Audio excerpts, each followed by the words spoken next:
los libros, todo está en los libros, todo está en los libros. Buenas noches. Es inveterada costumbre de este programa abrir un espacio sacramental en él cada vez que los españoles, cristianos en su mayoría, celebran un ciclo de fiestas señaladas de carácter religioso. Eso sucede en 2 ocasiones al año como mínimo, la Navidad y la Semana Santa, aunque también cabría añadir, abriendo un poco la mano, la noche de San Juan y el 15 de agosto, Día de la Virgen, de las 1001 vírgenes de la iconografía popular. Hoy, ya lo saben ustedes, en España ha sido Domingo de Ramos y mañana, lunes, es el primer día de la semana dedicada a recordar, a revivir la pasión y la resurrección de Jesús de Galilea. En otras ocasiones similares a esta hemos organizado en negro sobre blanco debates que versaban sobre la Biblia, por ejemplo, o sobre la vida y significación del hombre, me refiero a Jesús, que más libros, y este es un programa de libros, ha inspirado a lo largo de la historia universal. Saldada así la deuda con las Sagradas Escrituras del cristianismo, vamos a dedicar el programa de hoy a otras Sagradas Escrituras, las del hinduismo, y concretamente dentro de ese ámbito a lo que constituye el texto principal, el más difundido, el más traducido, el más celebrado del canon hinduista. Me refiero a la Bhagavad Gita. Seguro que muchos de ustedes conocen ese texto, ese fragmento del Mahabharata, o por lo menos les suena. Y en todo caso, aquí tenemos algunas de las muchas traducciones existentes, pueden ustedes consultarlas, de un libro que desde hace muchos años está siempre sobre mi mesa de trabajo y me acompaña en casi todos mis viajes. Entre esas traducciones podemos mencionar la de la edición de Consuelo Martín en la editorial Trota, la de Juan Mascaró, en Debate, la de Fernando Tola, en Círculo de Lectores, esta otra edición, traducción publicada por la Asociación para la Conciencia de Krishna, Bhagavad Gita, La Canción del Señor, introducción, traducción y notas de Francisco Rodríguez Adrados en Edasa. Muy reciente, esta nueva edición y traducción de la Bhagavad Gita con comentarios finales de Roberto Pla, publicada por Índica, y esta edición del Swami Sivananda, de la que hablaremos también dentro de un momento. Expresaré una opinión personal que, por supuesto, no va a misa. La Bhagavad Gita, o simplemente la Gita, es, a mi juicio, junto al Tao Te Ching, o libro del Tao, atribuido a Lao Tse, el texto más alto, más ancho, más hondo, más sustancioso que jamás se haya escrito. Nada ni nadie ha llegado tan lejos en lo tocante a encontrar o a proponer respuestas a las grandes preguntas sobre la identidad del ser humano, el sentido de la existencia y los misterios del universo. Sabiduría y, por lo tanto, felicidad, felicidad y, por lo tanto, sabiduría. Este sí que es un verdadero libro de autoayuda y de ayuda a los demás frente a las inanidades, quién se ha llevado mi queso y otros títulos que tal bailan, que el mercado insaciable nos propone. Repito que lo que he dicho se trata de una opinión estrictamente personal. Y para hablar de la Bhagavad Gita y discernir hasta qué punto es exagerado o no lo que acabo de decir, contamos con la presencia de 5 personas. A mi derecha está Fernando Díez, músico sitarista, escritor y filósofo de hechuras orientales en general e hinduistas en particular. No es la primera vez que se deja caer por aquí.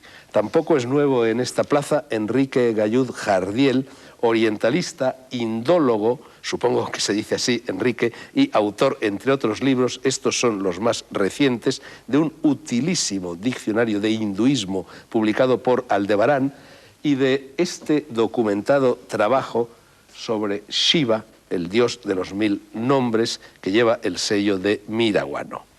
A mi izquierda, Mónica Caballé, que se doctoró en filosofía por el cauce de los estudios comparativistas entre el Vedanta y Heidegger y que ha publicado varios libros sobre el pensamiento oriental, el hinduismo y el budismo. No los tenemos aquí. En el extremo, el Swami Krishnananda, que dirige el Centro de Yoga Sivananda de Madrid y que ha supervisado precisamente esta edición de la Bhagavad Gita comentada por su maestro Sivananda, nombre ilustre en la historia del hinduismo contemporáneo. Y por último, nos acompaña Chantal Mellard, profesora titular de Estética en la Universidad de Málaga, viajera por la India y autora de muchos libros dedicados a la filosofía oriental y a cuanto de ella se deriva. Algunos de estos libros están aquí, los iré enseñando en el transcurso del programa y en el curso de sus intervenciones. Hay bastante homogeneidad, me parece, en esta tertulia. Todos son más o menos filósofos y todos son más o menos orientalistas, pero espero que esa homogeneidad no nos conduzca al agua estancada del pensamiento único. Y como estamos hoy adentrándonos en un territorio desconocido o poco conocido por nuestra honorable audiencia, deberíamos intentar ser moderadamente didácticos y, en la medida de lo posible, un poquito cartesianos, lo que nos obliga a empezar el edificio por sus cimientos, planteándonos cuestiones que los son casi de catecismo. Enrique Gallud, ¿a qué llamamos Bhagavad Gita? Bien, para decirlo brevemente, la Bhagavad Gita, o el Canto del Supremo, es un poema místico filosófico que está interpolado en la más grande epopeya de la India, el Mahabharata. O sea que estamos hablando de una recopilación que se hizo entre los siglos II a.C. y II después de Cristo, aunque se considera que la Bhagavad Gita es muy anterior. Es un libro, evidentemente, y en mi opinión, el más importante del canon hindú. Y lo es porque recoge en sí de una manera muy elegante y muy concisa la mayor parte de los postulados filosóficos que se encuentran en las Upanishads. Es difícil encontrar algún tema filosófico hindú de las Upanishads que no esté también recogida en este libro, por lo cual el libro tiene también esa categoría y se le llama también la Gitopanishad. Es evidentemente el libro más conocido, más celebrado, como ha dicho Fernando, entre los hindúes, y lo es por su belleza y por su precisión. Su planteamiento es muy sencillo. En el campo de batalla, el príncipe Arjun se ve en la necesidad de pelear contra sus primos que le han usurpado el trono, y cuando va a comenzar la batalla le dice a Krishna, que es su auriga, es una encarnación de Vishnu, que yo no voy a pelear. Yo, por todo el oro del mundo, por todos los reinos de este mundo, no voy a matar a mis parientes, no voy a cometer violencia.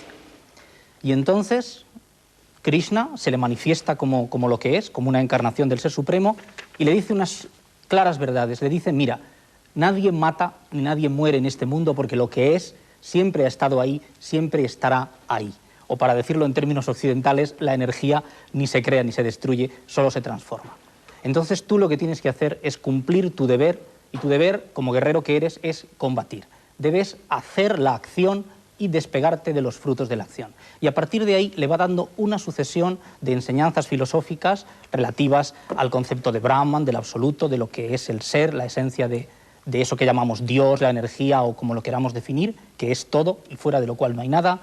Le habla de otros conceptos como del concepto del karma, de la ley de causa y efecto que hace que los seres vivos, todos, tengan el fruto de sus acciones. Le habla del dharma, del deber, le habla de la reencarnación y de todos esos puntos que constituyen las doctrinas, los postulados filosóficos de lo que conocemos como hinduismo. Bueno, sigamos con las preguntas didácticas. Fecha, porque no se conoce exactamente la fecha, es muy difusa la fecha que se nos da, va desde el siglo incluso IV antes de Cristo hasta el siglo IV después de Cristo. Fernando, en tu opinión. Hombre, hay dos maneras de contemplar el tema. De un punto de vista literario, entonces se ve que la versificación, como los temas que trata y la manera de la composición, parece que será un texto que se puede situar en eso, entre los siglos II y IV antes de Cristo.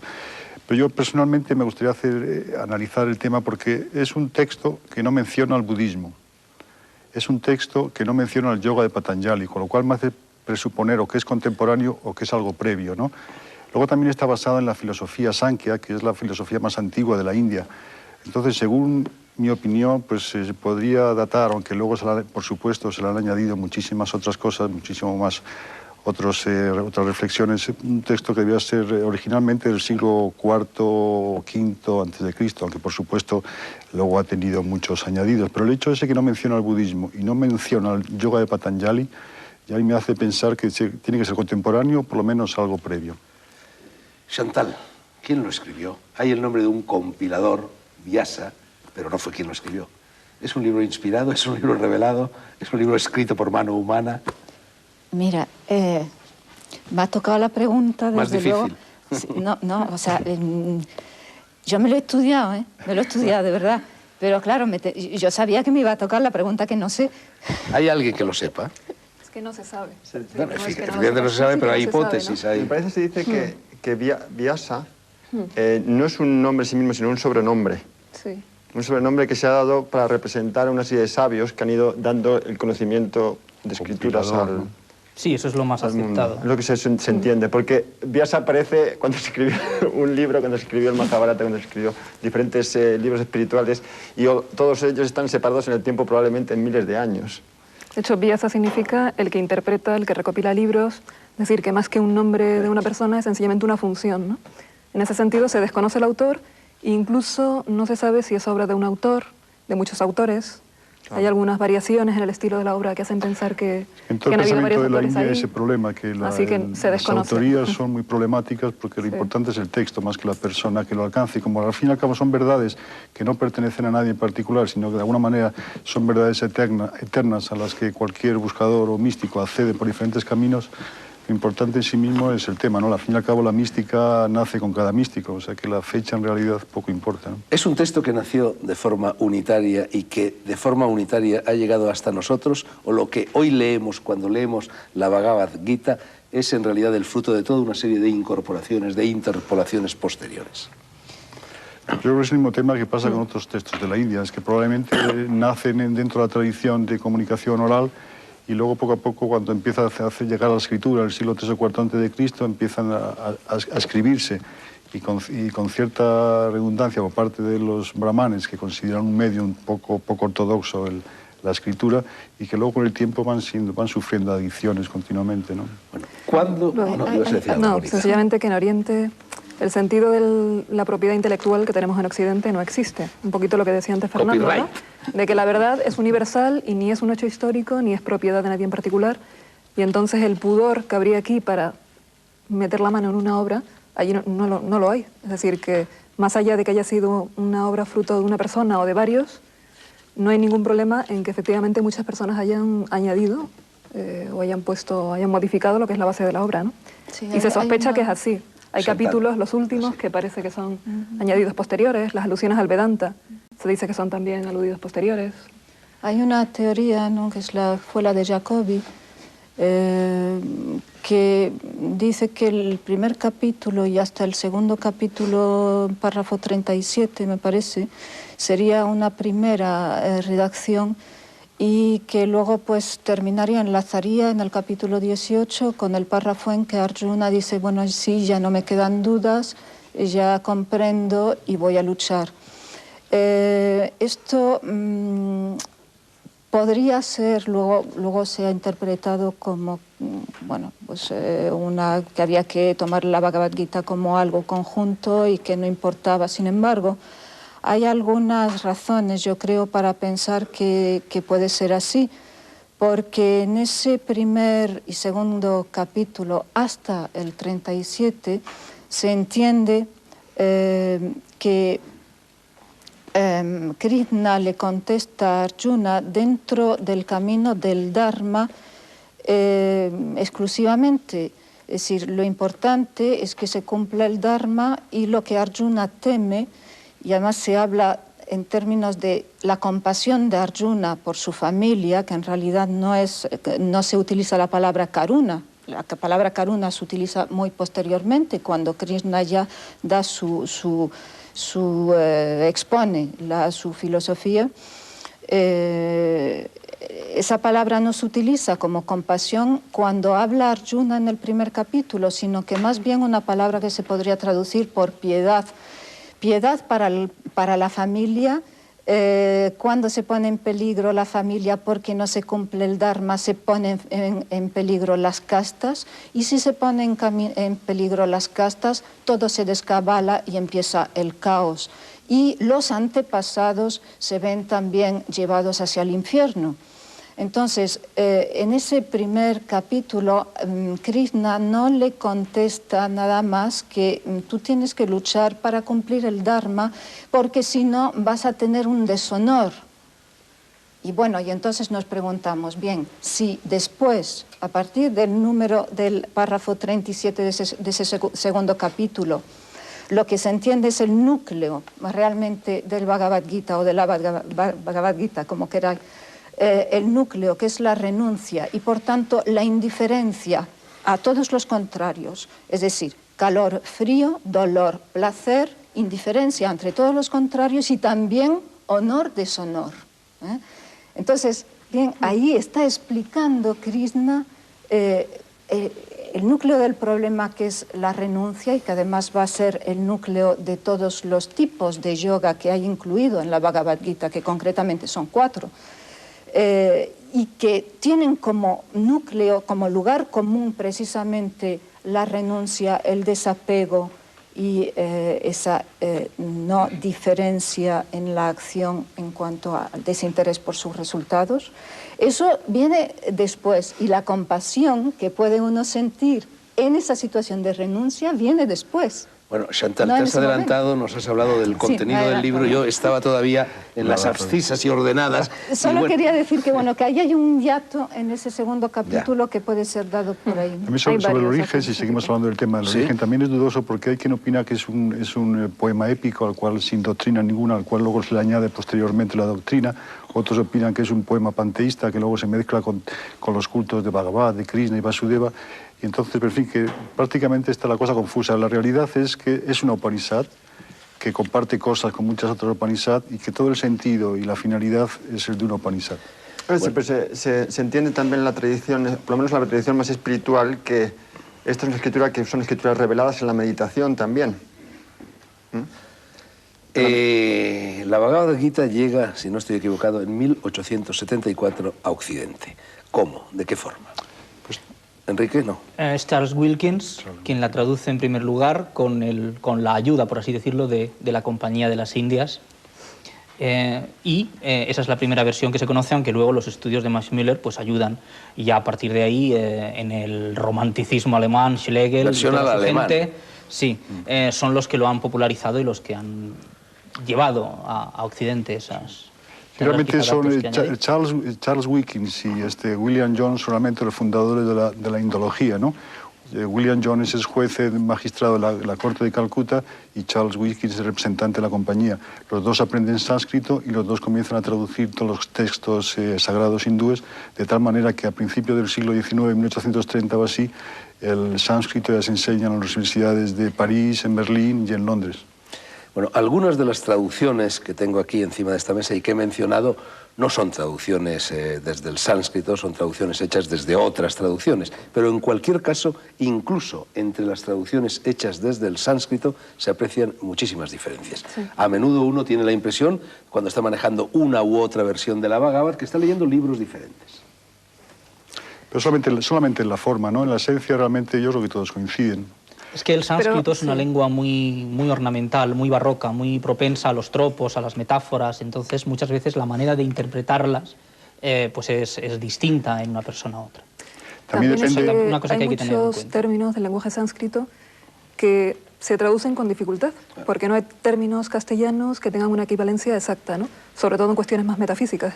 Es decir, la terminología metafísica occidental no tiene muchas veces las acepciones de nociones que son nítidas en el pensamiento oriental, en concreto en el sánscrito, ¿no? Entonces, esta ambigüedad permite que hayan traducciones con diferencias y efectivamente algunas son... Vosotros como indólogos, ¿hay alguna traducción de la que os fiáis especialmente? ¿Alguna traducción, tanto si está aquí como si no está, que recomendaríais? Bueno, tú evidentemente vas a recomendar aquella que has supervisado, ¿no? Pero en fin, por ejemplo, Fernando, ¿tú, ¿cuál es tu Bhagavad Gita? ¿Cuál es el que manejas? Yo creo que Bhagavad Gita está dentro de todos los seres humanos, porque al fin y al cabo no es más que un eco, una representación de lo que se ha llamado la filosofía perenne, ¿no? Es una literatura, un texto místico en el cual tienen la respuesta y las preguntas a todos los problemas serios de la existencia. Y como son problemas que todos llevamos dentro, enseguida encuentra un eco dentro de cada uno y realmente cuál es la traducción más exacta, pues es lo de menos. Lo importante es que la hay traducción es maya y hay que buscar detrás de... Exactamente. Ha habido muchos comentadores del tema, entonces cada uno le da una... Como es un texto que es una síntesis de mucha filosofía, se presta a diferentes interpretaciones y por supuesto que hay contradicciones dentro de él. Pero la esencia, ya se ha comentado por Sánkara o por Ramanuja o por Madhva, al fin y al cabo la esencia es la misma. Yo no sé si Mónica y Chantal tienen alguna traducción preferente. Sí, bueno, yo la de Mascaró... Esa misma no está La de Consuelo. No. La de Consuelo no es indirecta. Es ¿Cuál? indirecta. La de Fernando Tola, la de Mascaró y la que yo manejo más es la de Jean Rivière. Es esta. Sácalas, enséñala, que las cámaras las recogerán. Es indirecta del francés, pero bueno, como es bilingüe también ayuda mucho, ¿no? Esta es, sí. ¿Y tú recomiendas alguna? Esta de Roberto Pla me parece bastante clara, sobre todo porque no ha traducido los términos intraducibles, los ha dejado en sánscrito y al final ha hecho un pequeño apéndice explicando el significado con los matices que creo que son oportunos para no caer en simplificaciones, ¿no? Traducir, por ejemplo, Atman por alma y otras traducciones que son habituales pero que despistan porque no muestran el significado exacto, ¿no? Bueno, en cualquier caso, se requiere un comentarista, se requiere un gurú, se requiere un maestro para poder interpretar recta y correctamente la Bhagavad o no. Yo pienso Te voy a preguntar primero a ti, Sí. que has comentado y que... Alguien que esté detrás es importante. Siempre ha sido así. De hecho, una cosa... Bueno, luego hablaremos del contenido del primer capítulo, pero antes, por favor, antes de contestar eso, me gustaría remarcar, sobre todo para las personas que nos escuchan, que en las ciencias del espíritu se ha estudiado a través del Bhagavad Gita o a través de otros libros sagrados.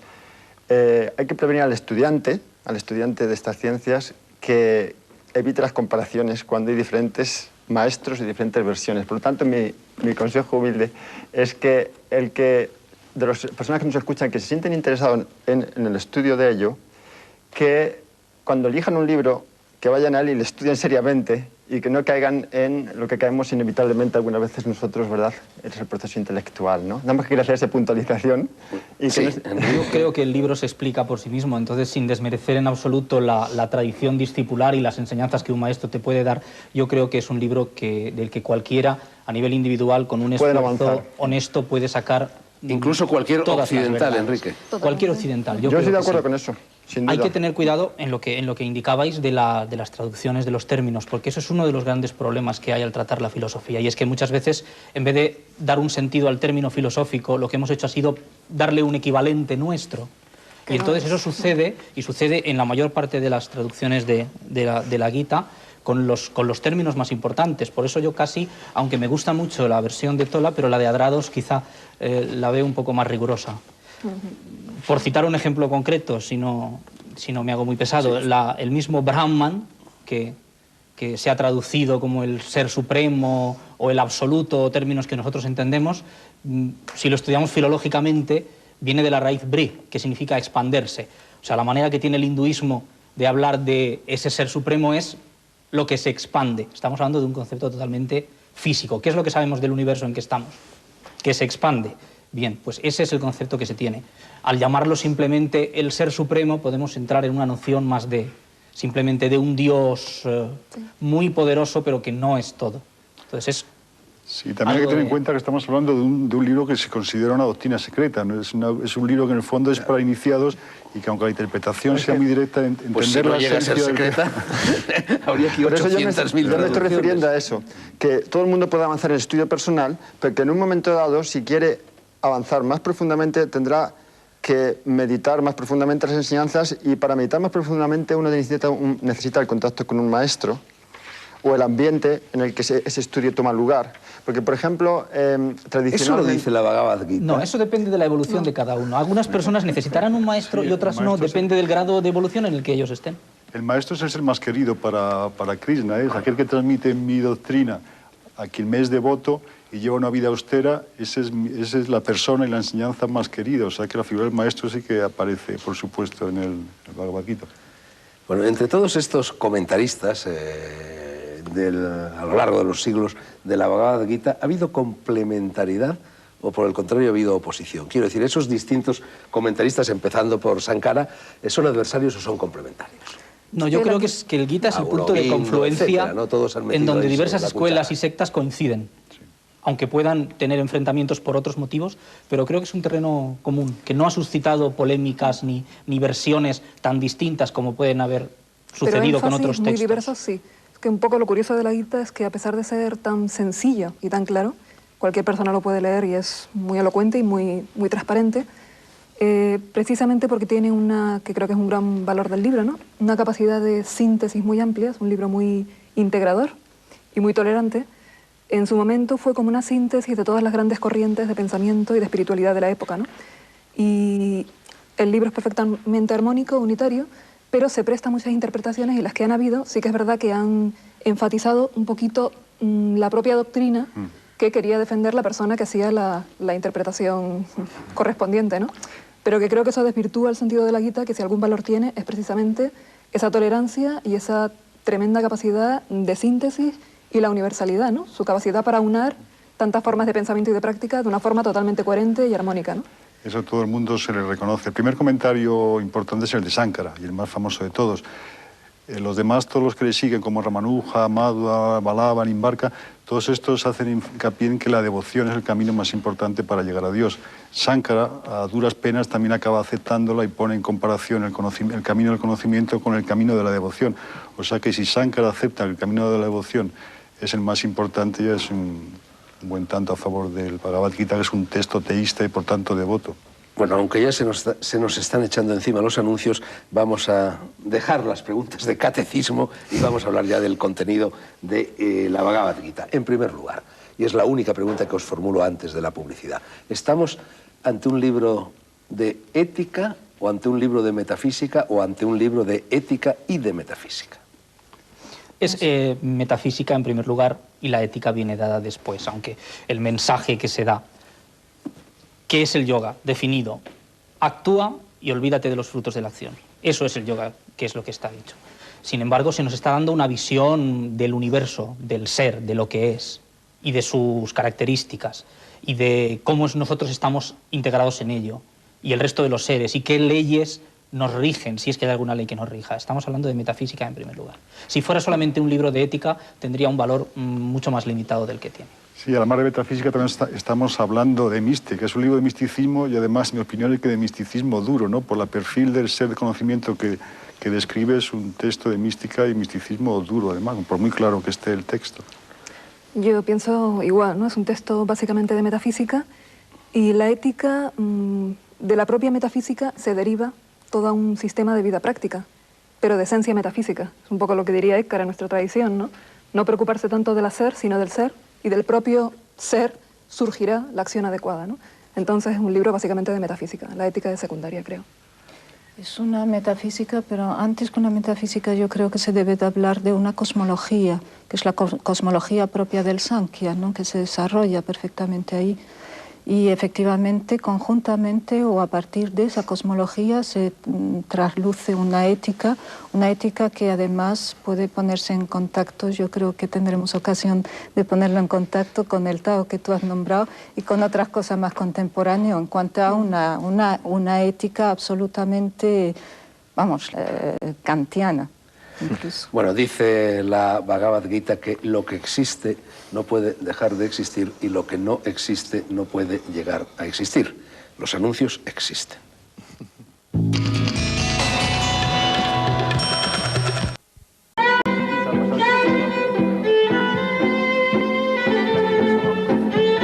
Tiempo hoy sagrado en negro sobre blanco. Ponemos los puntos sobre las íes de la Bhagavad Gita, Evangelio mayor del hinduismo, con los filósofos y orientalistas y en cualquier caso lectores de la Gita, Fernando Díez, Enrique Gayud Jardiel, Mónica Caballé, Chantal Mellar y el Swami Krishnananda.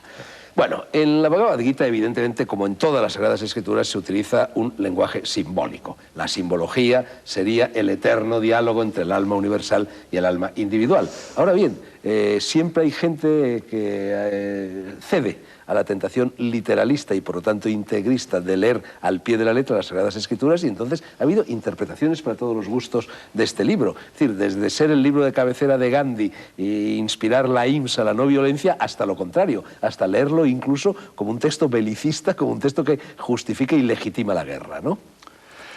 Claro, es que es curioso que si haces una fría lectura del texto, es un texto que te empieza justificando una guerra, ¿no? Supongo que, y además es curioso que un texto que te lleva a la ética a tal extremo empiece justificando este problema.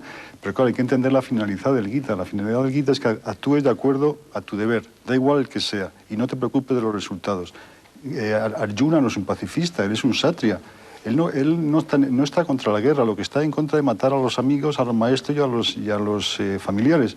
Es decir, está actuando desde el ego. Y lo que Krishna le diga es que actúe de acuerdo a su deber y que no se preocupe de las consecuencias. Y el deber de un kshatriya es mantener el orden. Yo pienso que el ejemplo de la guerra es un ejemplo que es meramente un ejemplo. Yo creo que se nos dice, perdón, en el principio que esa guerra es mentira y la paz es mentira y todo lo que vemos en ese mundo es mentira. Existe una realidad que es el ser y existe un juego de ese ser que juega a que el universo existe y que tiene formas diversas y que hay dualidad y que hay multiplicidad y que todas esas cosas son simplemente maya, son ilusión, y que la realidad del ser es lo que tenemos que buscar y lo que tenemos que aprender. Entonces se ha de estar por encima de la individualidad, de yo soy yo y tú eres tú, o yo soy bueno y tú eres malo, o yo soy tu enemigo y te mato y luego naces y luego vuelves a morir. Eso es lo que se nos dice, que eso no es real. Ese es el punto del Vedanta, que es el que está integrada en todas estas otras Bueno, doctrinas. yo creo que en esa cuestión hay varios puntos, ¿no?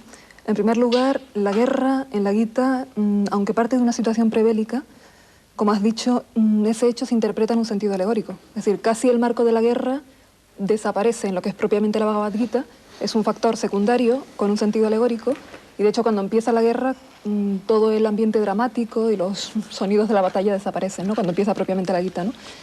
Y por otra parte, el hecho de que Arjuna sienta esa repugnancia instintiva por la guerra,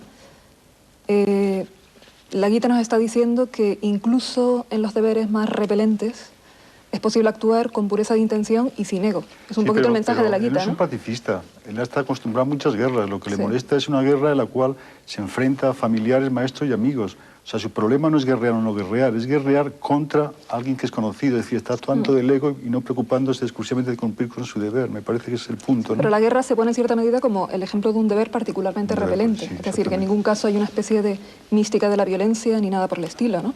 Y por sus frutos lo conoceréis. Efectivamente, si es el libro de cabecera de Gandhi, pues está lejos de ser un libro que promueva la violencia, ¿no? Por supuesto, claro. Pero hay quien lo ha visto así, como una especie de justificación de la guerra santa, ¿no? Pero, Bueno, pero claro, de hecho, es no ha que- sido así y nunca ha tenido esa función en el Mónica, contexto esta misma frase que histórico yo y he citado en sociológico. broma para introducir hace un momento la publicidad, lo que existe no puede dejar de existir, lo que no existe no puede llegar a existir.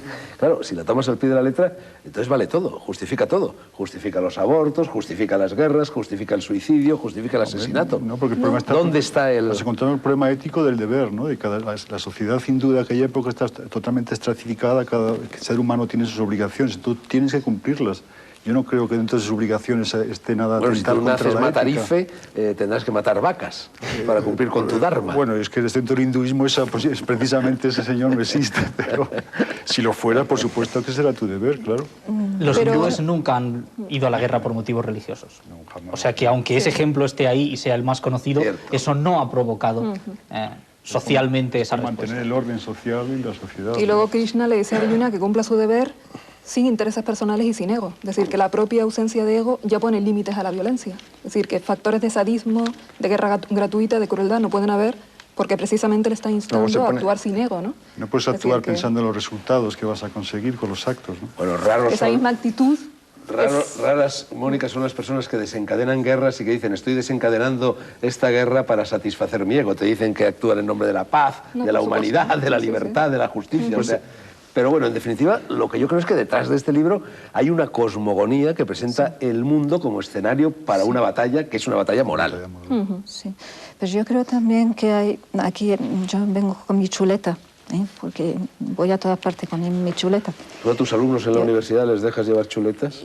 Por supuesto, pero la primera que la llevo soy yo, porque que si no, no doy pico en bola, ¿no? Hay en la parte 2 que yo decía, yo creo que hay un momento en que se escribe, hay un hiato en ese Bhagavad Gita, a mí me da la impresión.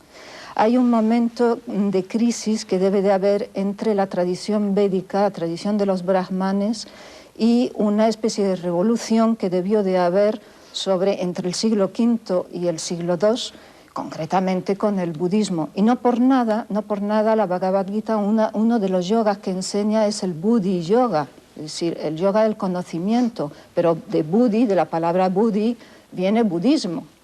Es decir, Buda no enseña más que esto, y se sabe que Buda tuvo un maestro en Samkhya y un maestro en yoga, en el sentido yoga más tradicional, sí, el yoga de la zeta, el yoga del renunciamiento.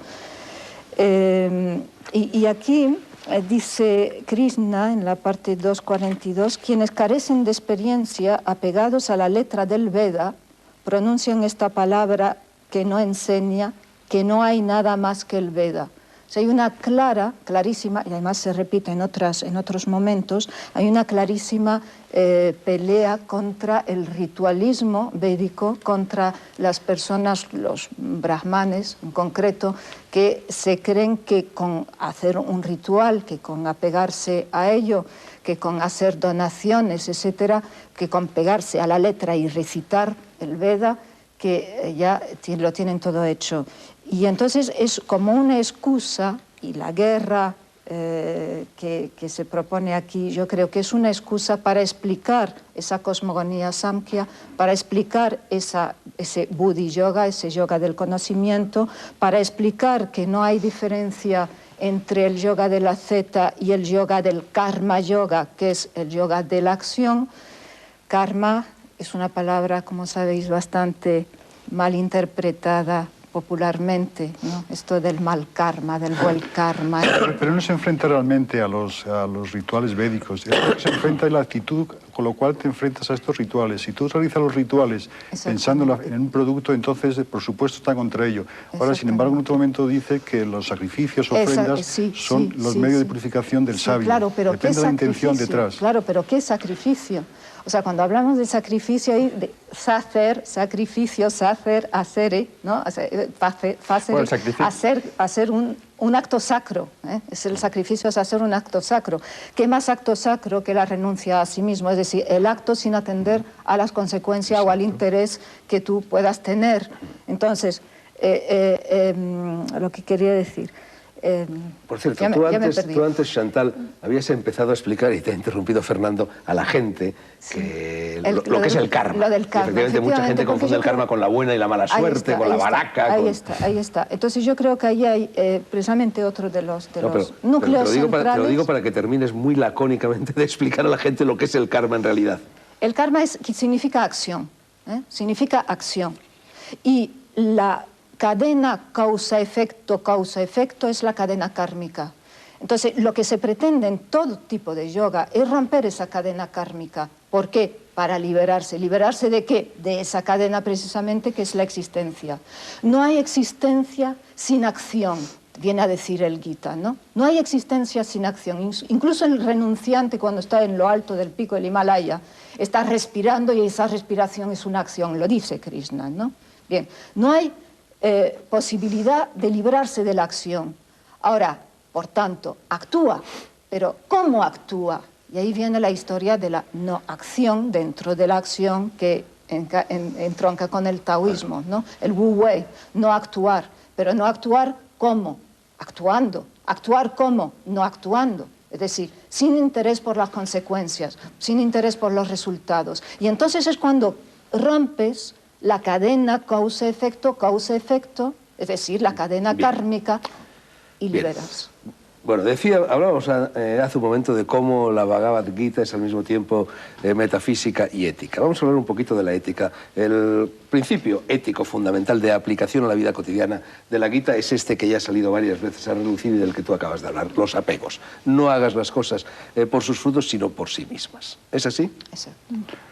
Sí, también un poquito antes que eso está ¿cuál es la pregunta? ¿Cuál es la pregunta fundamental del Bhagavad Gita? La cuestión fundamental es cómo vivir en el ser y estar al mismo tiempo en el mundo. Estar en el mundo. Y probablemente todo lo que viene detrás es la respuesta a este asunto. Bueno, desde ese punto de vista, la Gita sería un texto típico del Kali Yuga, ¿no? Que obliga a, en fin, a lo que Gurdjieff llamó el cuarto camino, a alcanzar el ser a través de la acción concreta en el mundo existencial. Es que precisamente eso es el karma. Hablando en sentido metafísico, el karma es la distancia que hay del ser al no ser. Entonces, no sé qué estabas comentando, Fernando. Sí, bueno, en cualquier caso, estamos con lo de los apegos, sí. El resultado de los frutos de la acción, todo esto estábamos. La aplicación ética de este texto, la aplicación a la vida cotidiana. El punto en el que verdaderamente se convierte en un libro de autoayuda, que podemos aplicar todos nosotros para perfeccionarnos, para crecer, para ser felices, para ser más sabios. Pues lacónicamente, ya lo hemos comentado varias veces, haz tu deber cualquiera que sea, pero no pienses en los resultados. Sí. Yo sobre la ética me gustaría añadir un punto, aparte de esto que por supuesto es la enseñanza que se nos da en cuanto a la ética, y es que en el hinduismo la ética tiene un giro distinto, no se establece todo en términos de bien y mal, sino que se establece muchas veces en términos de conocimiento e ignorancia, y muchas veces se establece un paralelismo, el bien como conocimiento, búsqueda del conocimiento, y el mal como ignorancia, carencia de conocimiento. Entonces, muchas veces, y esto también puede ser malinterpretado, para llegar al conocimiento puedes ir por caminos tortuosos o por caminos que socialmente pueden estar mal considerados, en cuyo caso una acción tendente a la ética podría ser moralmente mala, pero en definitiva, aparte de que, por supuesto, al hacer acciones tenemos que prescindir del resultado, lo que se nos intenta enseñar es que tenemos que intentar aprender. ¿Y qué es lo que tenemos que aprender más sobre nosotros mismos? Esa es la diferencia. El vedismo, para ellos la religión consistía en respetar los ritos, saber los textos. Para este nuevo hinduismo que ya ha surgido y que en el Bhagavad Gita se nos cuenta, la esencia es volver a buscar la identidad real, buscar a ese ser que lo es todo dentro de uno mismo, qué parte eres tú de ello, y es una búsqueda del ser supremo. Sí. Y eso es lo bueno que puedes hacer en este mundo no es ser bueno con los demás, ni siquiera comportarte con una acción mejor o peor, sino buscar. O sea, en el mundo no estamos para ser buenos, sino para aprender. Eso es un poco lo que se nos dice el Bhagavad Gita, según yo lo entiendo. También otro tema fundamental en el Bhagavad Gita es el tema de acción o no acción. El momento en que el Bhagavad Gita se escribe es un momento en que la renuncia es un tema que ha aparecido con las Upanishads y está latente. Entonces, acción o no acción, ¿qué es lo mejor? Entonces, acción desinteresada. Entonces, la respuesta de Bhagavad Gita dice que el renunciante y aquel que actúa sin pensar en los resultados es lo mismo. Bueno, ese es en definitiva el yoga que propone la Bhagavad Gita, que no es el yoga de Patanjali, es el yoga de la acción desinteresada. No, es que Patanjali toma muchísimo. Toma mucho, pero no es el mismo, ¿no? Todos los yogas salen en el libro, todos. Lo que pasa es que el yoga de la acción parece el que predomina, pero también hace mención a cómo los otros yogas van a ayudar a crear el estado mental para poder hacer la acción correcta. Y, por ejemplo, hace alusión en muchísimos versos al control de los sentidos, al control de la respiración incluso, o sea, las típicas, las tradicionales prácticas yógicas. Y entonces ese es el problema, cómo llegar a ese estado en el que uno actúa y sabe que está actuando correctamente. Entonces hace alusión al yoga de la devoción, por ejemplo, y a otros. Y ese es el planteamiento que uno se puede eso plantear cuando está estudiando. Dice, ¿cómo llegar a esa acción? Sí. Porque todos los días uno la teoría la tiene en la conciencia y después cuando está practicando la mente se vuelve a pegar a los resultados. Entonces, se dice que perdón. No, es que tengo una cosa pendiente además del primer capítulo cuando se habló del ego, de Arjuna, cómo Krishna le va llevando, el maestro en este caso, le va llevando a la situación en la que Arjuna finalmente se rinde y asume su incapacidad para reconocer la decisión a tomar. Y en ese sentido es lo que yo quería hacer alusión a la necesidad de alguien al lado en el que uno puede reconocer su limitación y puede pedir ayuda. Y en este caso es muy simbólico, muy bonito para los estudiantes espirituales el ver esos versos en los que Arjuna, que al principio parece que lo entiende todo porque justifica su decisión, ¿no? Diciendo que, por ejemplo, si no quiere matar a nadie, prefiere pedir a matar porque si mata se van a romper las tradiciones familiares. Entonces asume finalmente que su intelecto no puede entender la situación y entonces toma el papel de discípulo, de estudiante, y entonces Krishna empieza a enseñarle. Y eso es una enseñanza que es muy importante para que el estudio posterior del libro pueda fructificar y no nos quedemos en elucubración mental. Claro, yo hablo desde el punto de vista de que el yoga es una ciencia práctica, ¿no? Claro. Que es lo que representa en este caso. La Gita es un tratado de vida práctica, fundamentalmente, ¿no? Pero bueno, cabe una interpretación que se ha hecho y que creo que está basada en el libro. El propio Krishna, es decir, la ayuda que le pide Krishna a Arjuna es la ayuda que el individuo que todavía se siente desconectado de su ser, identificado con su individualidad psicofísica, pide a Arjuna como símbolo del Atman, es decir, del propio ser. En el fondo no se está acudiendo a un maestro exterior, sino que se está acudiendo a lo que simboliza el Atman, y todas las disciplinas yógicas que propone la Bhagavad Gita tienen como finalidad reconocer o culminar en esa unión. Sí, es decir, que Krishna reconozca que él y Arjuna, que Arjuna reconozca que él y Krishna son lo mismo, ¿no? Sí, de hecho, el símbolo del carro en que están los dos lo que puede variar, es el símbolo tradicional del cuerpo físico, ¿no? Los caminos para llegar a esa liberación. Entonces, en diferentes sitios hace una jerarquización de devotos, ¿no? Dice que el asceta es superior al hombre de... dice que el hombre de acción es superior al asceta, superior al hombre de conocimiento, pero al final de cuentas siempre acaba por decir que el camino de la devoción es el camino más importante. Es que están imbricados. Yo creo que el error está en distinguirlos, ¿no? ¿Hay contradicciones en la Bhagavad Gita? Os lo pregunto pensando, entre otras cosas, en esta. Evidentemente, este es un texto monista, como lo son siempre todos los textos sagrados o filosóficos de la tradición oriental, pero al mismo tiempo se hace mucho hincapié en esos, en Purusha en cuanto a conciencia y en Prakriti en cuanto a materia, y ahí nos vamos directamente a Aristóteles, al materia y forma de Aristóteles, ¿no? En eso yo precisamente quería hablar en ese sentido y en lo del Kali Yuga que tú has apuntado, que aunque parece no es tan lejos. O sea, hay una tradición muy, muy olvidada que, sin embargo, toma sus raíces aquí, que es la tradición del shivaísmo, y que nunca, parece que hasta ahora, pues poca gente han puesto de manifiesto, ¿no? El shivaísmo es una ampliación del Sankhya, es la absoluta ampliación del Sankhya. Abhinavagupta, que es su gran exponente, es tan grande como Shankara, son los dos grandes filósofos de India, ¿no? Entonces, bien, cosmología Samkhya, cosmología shivaísta. Cosmología Sankhya efectivamente tiene mucho que ver con los estoicos primitivos en cuanto a la ile y el pneuma, ¿no? Esos dos grandes principios, Purusha y Prakriti. Purusha y Prakriti se ven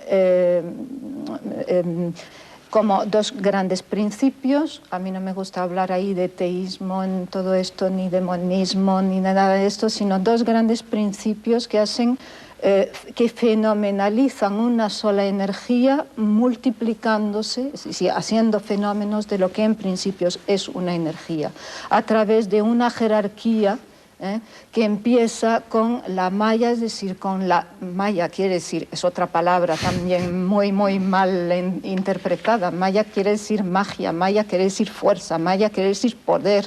La maya es la fuerza de Shakti. Shakti es el principio Prakriti, Prakriti femenino, Shakti, y Purusha, espíritu observador u observador del campo, y el campo Prakriti, y Shiva. Entonces, bien, a mí me gustaría hacer un poco de diablo en todo toda esta espiritualidad. Eso es dualismo. Creo que cada dios necesita su diablo, no lo necesita absolutamente. Entonces, a mí me gustaría reivindicar Prakriti, es decir, la materia, Prakriti, el otro componente, no el espíritu Purusha y puro, estático, no, sino abajo, Prakriti, la multiplicidad, ¿no? Toda la multiplicidad, pero la multiplicidad que toma conciencia de sí, es decir, que sabe de su poder, de su maya, ¿no? Prakriti, que es la gran madre que da nacimiento a todo. Si somos capaces, y ahí viene la idea de compasión, si somos capaces de sabernos todos lo mismo, es decir, el bodhisattva, el conocedor sátvico, es decir, de la luz, el que sabe y sin embargo está en el mundo, en la acción, en el karma, y sin embargo está pues en la multiplicidad, con esa conciencia. Yo creo que eso se debe de reivindicar y quizás esa sea la era de Kali, la Kali Yuga, precisamente, nuestro destino, si queremos, nuestro fatum, sería quizás ese reconocimiento, no sé, eso diría el diablo, ¿no? Era sobre el tema que habías Gita. planteado de las contradicciones del Gita. Para mi punto de vista hay dos contradicciones fundamentales. Por un lado es Krishna es un avatar, o todos podemos ser Krishna. ¿Es Krishna una elevación del ser humano a Dios o es Krishna un descenso al ser humano? Esa es una. Y otra es el problema de la inmanencia. Tiene bastante que ver con el cristianismo, por cierto. Exactamente. Sí. Y todo lo otro de la contradicción es inmanencia o trascendencia. El comentario, cuanto más teísta, más trascendente es. Y cuanto más monista, más inmanente. Para mí esas son las dos contradicciones fundamentales. Bueno, la primera cuestión era el tema si todos del podemos ser avatar, Krishna, ¿no? o Krishna Sí. realmente un Dios que se encarna en un ser humano, o es que todos los seres humanos podemos llegar a ser Krishna. Bueno, avatar significa literalmente descenso y alude a un descenso de Dios al hombre, ¿no? No a un ascenso del hombre a Dios, ¿no? Pero en último término, todo ser es un descenso de ese tipo. Todo ser es lo absoluto limitado en la forma. La diferencia sería que el avatar, mientras en los seres habitualmente ese estado originario divino está velado por la ignorancia, en el caso del avatar sería un descenso de lo divino a la forma, pero con la plenitud del conocimiento, ¿no? Sí, pero la contradicción surge porque también afecta ese avatar eterno dentro de todo ser humano que aspira a comunicarse y a unirse con Dios, ¿no? De ahí es nace que si la eso es así, contradicción. cualquier persona iluminada, en cierta medida, es un avatar.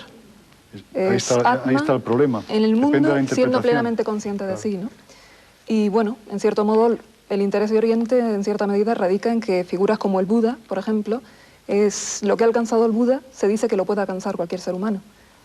En ese sentido, yo creo que tiene un sentido alegórico también lo del avatar, ¿no? Más allá de que quepan interpretaciones más populares, más literalistas, el valor que tiene es fundamentalmente alegórico, ¿no? Bueno, entonces se podía comparar con el cristianismo. Jesucristo es hijo de Dios. Sí, bueno, es un mito universal. Todos. La encarnación de lo divino es un mito bueno, es que leyendo la Gita, ¿no? también uno va encontrando ecos de todas partes. Que, Claro. Por ejemplo, la metáfora de la auriga, que está en las Upanishads, pero está también en Platón. El famoso desapego, el no preocuparse por los frutos de las obras. Es la ataraxia de los estoicos, en definitiva. Sí, sí. O sea, que hay una especie de vasos comunicantes muy curiosos. Es que ya ¿no? dice Voltaire en su filosofía de la historia que los presocráticos ya antes fueron a la India en busca de instrucción. Sí, la idea de actuar, de la no acción, actuar permaneciendo imperturbable, es decir, mover sin ser movido, La imperturbabilidad está presente es en la los esencia, estoicos, está presente en el pensamiento de Eckhart, que insiste mucho en eso, ¿no? Cuando él habla de obrar y vivir sin por qué, es decir, sin una finalidad en la acción, ¿no? O cuando pone la imagen del hombre interior y del hombre exterior. Permitidme que la que compara vaya con la puerta. de vez en cuando cambiando el tercio con objeto de seguir siendo un poquitín didácticos. Me gustaría, Chantal ha hablado del diablo, yo he hablado de dualismo, me gustaría que habláramos de cómo se manifiesta, cómo se define, cómo se presenta el mal en la Bhagavad Gita, porque eso es importante, los famosos gunas, ¿no? Rayas, tamas y sattva, es decir, serían el envoltorio de la semilla divina, pero ¿cómo se manifestaría ese mal? ¿Qué son los rayas? ¿Qué son los tamas? ¿Qué son el o la sattva? Porque ya no sé si todo esto es masculino o femenino. Bueno, las tres gunas son, que es un asunto metafísico muy trascendente que en Occidente se desconoce, son las tres cualidades de la materia. Todo lo que tiene manifestación está constituido por tres elementos: el elemento inteligencia, el elemento actividad y el elemento masa. En virtud de cuál de ellos prevalece en un ente cualquiera, sea un ser humano, sea un objeto, así se manifiesta hasta hacia afuera. Y al fin y al cabo es, como tú has dicho, las tres gunas, que incluso el Dios personal está sujeto a las gunas, aunque solamente a la superior, a sattva, que es conciencia pura. Todos los seres estamos esclavizados de alguna manera, estamos esclavizados por ellas. Y en virtud de la que predomine, tú te comportas de una manera o de otra. Bueno, ¿y qué relación puede existir, si es que existe, entre el mal, que así se manifiesta, y algo que en la India no existe, que es el concepto del pecado? Es que el problema de todas las escuelas metafísicas, el problema de la ignorancia, el problema del mal es el problema de la ignorancia, que no es desconocimiento intelectual, sino ignorancia metafísica, no ser capaz de discernir entre lo real y entre lo perecedero y lo imperecedero. De no conocer esa realidad surgen todos los deseos que te hacen ir a buscar al exterior cosas que tú solamente tienes dentro. ¿Y el deseo surge de...? de la guna. El deseo surge de las gunas. De una de ellas. Las rajas, la pasión, ¿no? Eso es me gusta remarcarlo. La lujuria, la ira... Ya, porque por eso se habla... le pregunta a Arjuna, que cuál es el motivo... Lujuria y la pasión. Perdón, en un momento dado le pregunta a Arjuna a Krishna, pero bueno, ¿qué es esto? ¿Por qué los seres humanos quieren hacer las cosas bien y una y otra vez se equivocan y ya no quieren hacer nada? Esa tensión que existe en la vida diaria de que uno tiene aparentemente buenas intenciones, pero todo sale mal, ¿no? Y entonces Krishna le contesta maravillosamente que es el deseo nacido de la guna raya, de la pasión, la actividad. Una de las gunas se caracteriza por la actividad continua de la mente, ¿no?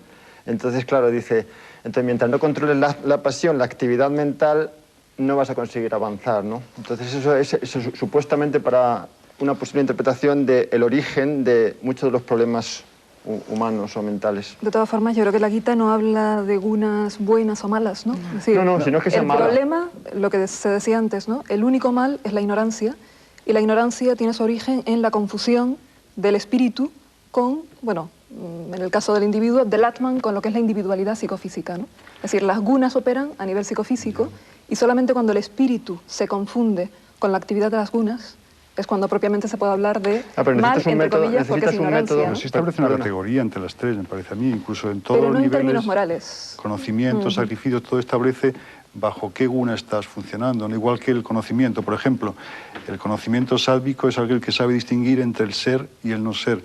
El rajásico es el que confunde ambos y el tamásico es el que es el caos, que no tiene... ¿Cuál es tu guna, por cierto? Me pasan muchos años luchando por la primera, pero no sé si lo habré conseguido. Bueno, voy a conceder en estos últimos minutos del programa la palabra a un invitado que, en fin, que no está aquí de cuerpo físico, pero que sí está a través de los libros, me refiero a la propia Bhagavad Gita. Capítulo 13, textos 8 al 12. La humildad, la ausencia de orgullo, la no violencia, la tolerancia, la sencillez, el acudir a un maestro espiritual genuino, la limpieza, la constancia, el autocontrol, el renunciar a los objetos del goce de los sentidos, la ausencia del ego falso, la percepción de lo malo del nacimiento, la muerte, la vejez y las enfermedades, el estar libre del enredo de los hijos, la esposa, el hogar y lo demás. Esto en Occidente se va a interpretar fatal. La ecuanimidad en medio de eventos agradables y desagradables, la devoción constante y pura por mí, no por mí, sino por Krishna, el ambicionar vivir en un lugar solitario, el estar desapegado de las masas, que se lo digan a los políticos, el aceptar la importancia de la autorrealización y la búsqueda filosófica de la verdad absoluta. Todo eso, yo, Krishna, declaro que es conocimiento y cualquier otra cosa que haya aparte de eso es ignorancia. Enrique, yo te lo comentaba antes de que empezara el programa, repasando este fragmento de la Gita, decía, bueno, esto es el If de Kipling, sin ir más lejos. Y esto sí que es aplicación a la vida cotidiana, esto sí que son mandamientos de ética, mandamientos de comportamiento. Indudablemente, la Gita ha servido de ejemplo a muchos literatos, pensadores de Occidente, no solamente a Kipling. Tienes a Emerson, tienes a Walt Whitman, tienes a Hermann Hesse, tienes a Stephen Zweig, tienes a, podríamos decir aquí nombres y nombres y nombres que han hecho obras basadas en estas enseñanzas, de una manera más directa, de una manera más alegórica, adornándolo con un cuento, con una historia, pero que nos están diciendo de una manera más cercana a nosotros, más occidental quizá, esas mismas verdades. Indudablemente. Pero de todo lo que has expuesto, por eso yo empecé el tema diciendo que era una filosofía secreta, una doctrina secreta y misticismo duro, porque lo que detrás de todos esos adjetivos que tú has colocado está no más que una palabra, que es la imperturbabilidad, ¿no? No, yo no he colocado los adjetivos, los coloca... Bueno, por supuesto, no, tú que los has leído. ¿Algo más que decir? Yo me gustaría disentir un poco con este concepto de lo esotérico. En la India la gente conoce de lo que decía Fernando, aunque no haya leído el libro, iniciática. aunque no sepa leer esa persona, pero todas esas verdades que están contenidas ahí la gente las sabe, las conoce, son moneda corriente en la conversación, son cosas que se dice, que la gente tiene asimiladas en sus huesos, en su inconsciente colectivo. No es una doctrina simplemente para elegidos, debería haber sido así, quizá lo fue en su momento, se ha extendido y ha sido una cosa que está en la gente. Hasta aquí la Bhagavad Gita, el canto del Señor. No está de más añadir, después de escuchar cuanto se ha dicho, lo que dijo Buda antes seguramente de que se redactara la Gita. Dijo, No creáis en nada simplemente porque lo diga la tradición, ni siquiera aunque muchas generaciones de personas nacidas en muchos lugares hayan creído en ello durante muchos siglos. No creáis en nada por el simple hecho de que muchos lo crean o fingen que lo crean. No creáis en nada solo porque así lo hayan creído los sabios en otras épocas. No creáis en lo que vuestra propia imaginación os propone, cayendo en la trampa de pensar que Dios os inspira. No creáis en lo que dicen las Sagradas Escrituras solo porque ellas lo digan. No creáis a los sacerdotes ni a ningún otro ser humano. Creed únicamente en lo que vosotros mismos habéis experimentado, verificado y aceptado después de someterlo al dictamen de la razón y a la voz de la conciencia. Saludable método de investigación científica el que en estas líneas se describe. Nada más. Mi gratitud a Fernando Díez, Enrique Gallud, Mónica Caballé, Chantal Mellar y el Swami Krishnananda. Mi gratitud también a todos ustedes y mi gratitud sobre todo a este libro, Bhagavad Gita, el canto del Señor. Hay infinidad de traducciones. La próxima semana hablaremos de algo que tiene bastante que ver con todo lo que aquí hoy se ha dicho. Respeten la Semana Santa tanto si son cristianos como si no. No profanen el territorio de lo sagrado. Buenas noches.